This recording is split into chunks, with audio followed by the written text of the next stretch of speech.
It can trade down to mean threshold, which is this down closed candle's midpoint. I'm using the high to the low.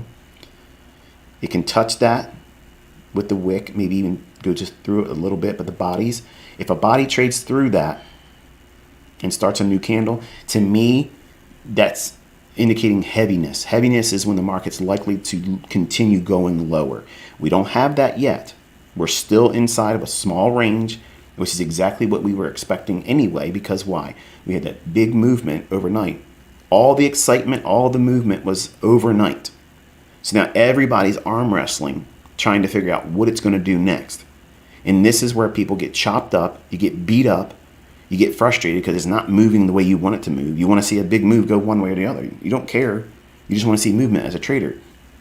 But you have to know when to anticipate these problematic periods where the market's going to be very fickle. Fickle is like, it doesn't want to do anything. It's just going to say, nah, I ain't going to do nothing for you. And it'll frustrate you because you want to trade. You want to see your targets hit. You took off for work, or you stayed up to watch this because there's a live stream going on. But you need to know, when I'm not doing this anymore, I'm not teaching anymore, you're going to know these rules and these procedures and protocols. You will lean on them because you've seen the effects of following them is beneficial. You're not surprised when the market goes into chop. We can predict when that's going to occur. That's not a problem, okay? We also can predict when there's going to be big movements. That's easy too.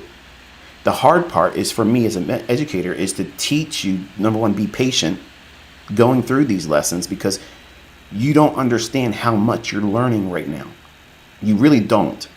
But you're going to understand months from now how impactful knowing when to anticipate consolidations, choppiness, because that's going to do what? That's going to help you stick to rule number one, which is preserve capital. Your job as a trader is not to make money first. Your job is to keep the money you have. Everybody else does an efficient job of blowing out. If you believe the statistics, and I believe them, 90% of people that trade with real money, they're going to lose their account expediently because they don't have these skill sets. They don't have patience, number one. And if they do have a losing trade, which all of us do, all of us have drawdown, all of us have series of losing trades and getting it wrong and missing trades. You're going to have that.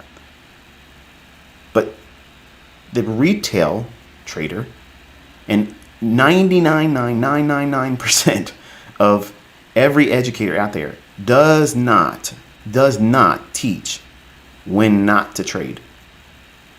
And I have been a big proponent of that because that's where I got beat up.